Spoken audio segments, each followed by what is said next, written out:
Les tests PCR non remboursés, c'est une erreur. Je suis un peu le seul à dire ça.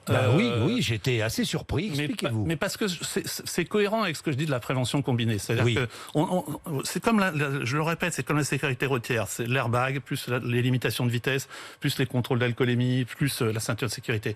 Et là, on est avec un variant tellement contagieux qu'on a besoin des mesures barrières, on a besoin d'un taux de vaccination qui est très élevé, immunité collective ou pas, qu'importe le sujet, et on a besoin des thérapeutiques qui seront aussi un outil de prévention, et tout ça, et du dépistage. On a lâché le dépistage. Et si on dérembourse, ce que je comprends sur le plan, parce qu'on peut pas non plus raser gratis éternellement. Vous voyez devant les pharmacies, vous voyez les queues. Je suis allé en Espagne, j'ai payé. Le pass sanitaire. Je le comprends économiquement. Vous critiquez le pass sanitaire d'ailleurs aussi. Non, je critique pas le pass sanitaire. Je critique le fait que dans son application, il est complexe.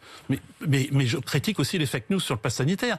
Aucun malade, alors je peux vous dire dans mon service, aucun malade ne sera limité de l'accès aux soins, aucun malade, et dans mon hôpital pareil, et dans le groupe hospitalier c'est pareil, ne sera limité de son accès aux soins par le pass sanitaire. Donc ça c'est du fake news de dire que les gens ne vont pas accéder. J'ai entendu ça à l'Assemblée nationale, c'est hallucinant de dire des choses comme ça.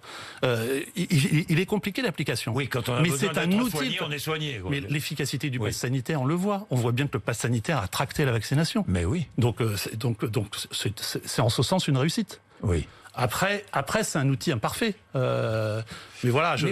Mais les tests, tout le monde. Je le répète, c'est un outil pour au éviter milieu d'être vacciné. Ça existe encore. Oui, vous mais savez bien. Mais vous savez très bien que un certain nombre de gens se font dépister régulièrement. Oui. Parce qu'ils ne sont pas encore dans une décision vaccinale, ce qu'il faut aussi respecter. Oui, bien sûr. Voilà. Bien sûr. Et évidemment, qui va pouvoir le faire ? C'est évidemment les classes sociales favorisées. Donc, et qui va être pénalisé, les classes sociales défavorisées, qui sont déjà les moins vaccinées, les plus contaminées. Donc vous voyez, c'est sur cet aspect-là, c'est le côté, le virus est clivant socialement, la vaccination est clivante socialement, on l'a très bien montré, et on sait très bien par exemple qu'à Marseille, c'est moins vacciné dans les quartiers nord que dans Donc, le reste. Donc ne plus rembourser est une erreur.